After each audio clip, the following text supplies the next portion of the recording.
off the southern coast of Tasmania, in waters so cold and so deep they feel endless. Something has been living and growing down there for over a century. It has claws powerful enough to crush bone without effort, a body wider than a grown man's full arm span. And until very recently, most people had absolutely no idea it existed. The 50-kilogram Tasmanian giant crab. This is the story of the largest crab ever pulled alive from Australian waters, and what its extraordinary discovery revealed about what is still lurking unseen in the deep. The Tasmanian giant crab, scientific name Pseudocarcinus gigas. It sounds like something invented for a science fiction film, but it is entirely, undeniably, terrifyingly real.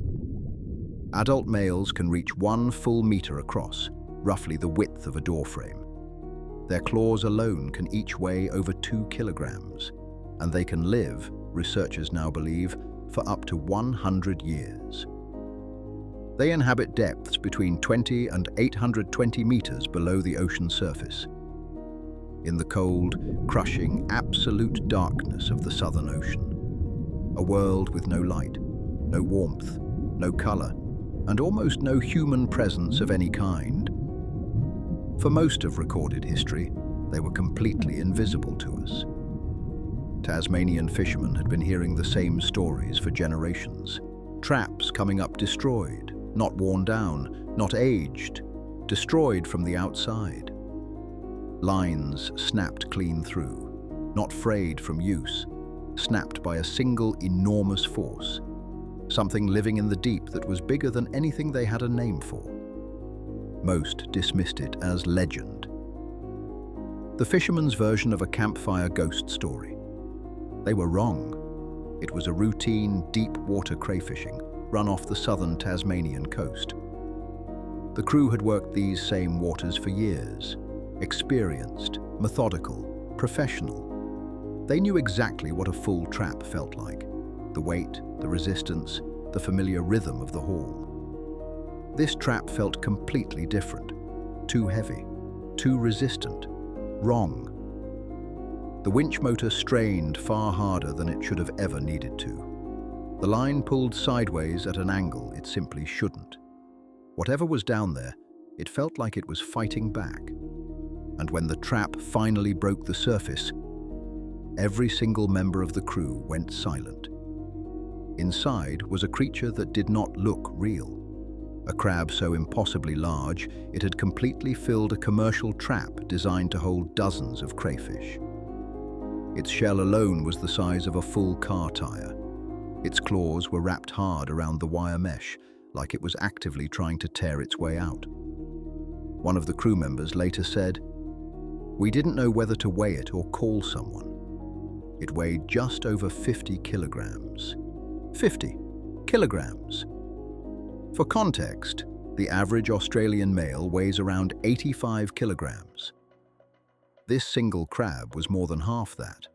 One animal, with claws. When marine biologists were finally able to study living specimens of this size, what they found genuinely shocked the broader scientific community.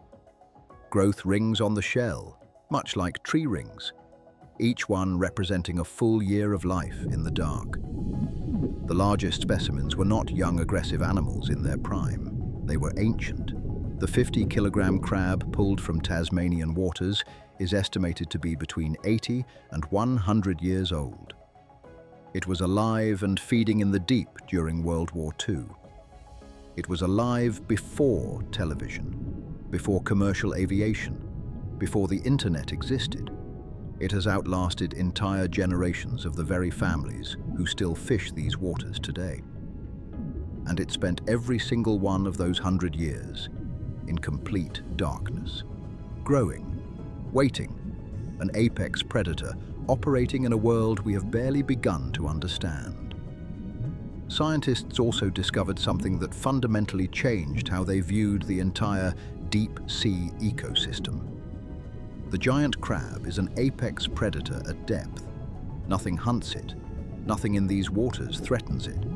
It feeds on sea urchins, mollusks, and other crustaceans it encounters, including lobsters and smaller crabs. The very animals Tasmanian fishermen had been commercially harvesting for decades, meaning those same fishermen had a large active predator operating directly in their waters that none of them knew existed. A predator eating the same prey, destroying the same traps, leaving no trace behind except damage that no one could explain. Those destroyed traps, those snapped lines. The evidence had been sitting there for generations. Suddenly, for the first time, they had a real explanation. Here is where the story gets genuinely and deeply unsettling. Scientists have formally confirmed Tasmanian giant crabs living at depths of 820 meters. That is nearly 1 full kilometer straight down into the ocean, a depth where water pressure would kill an unprotected human being in seconds, where no natural light from the sun has ever reached. But deep-sea ROV surveys, remotely operated vehicle dives sent down on cables, have returned footage that marine biologists openly admit raises far more questions than it answers.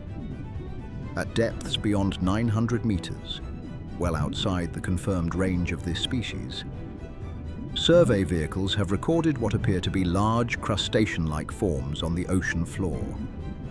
Not rocks, not geological formations, shapes with limbs, with organic geometry, something very much alive, moving slowly, deliberately, in the dark.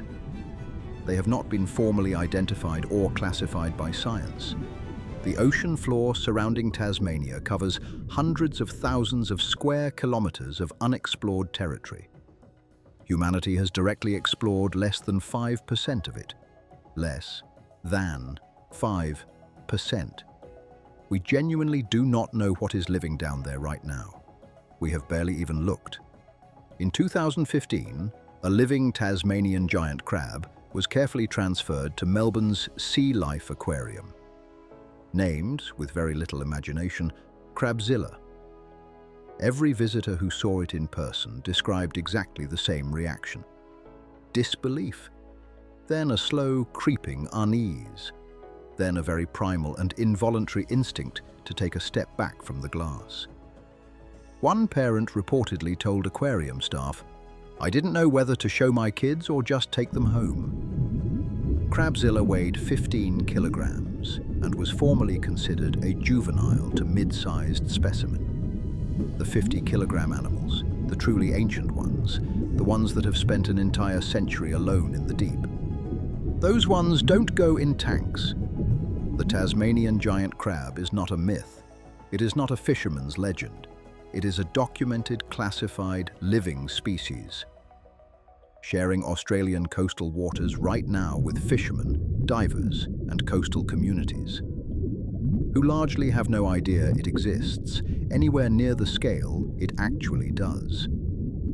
The 50-kilogram specimen pulled from those waters was eventually returned, released, lowered back into the deep. It is down there right now, and it is not the biggest one they have ever found. Subscribe for more creatures from the deep. If this is the kind of story that keeps you awake at night, then you are in exactly the right place.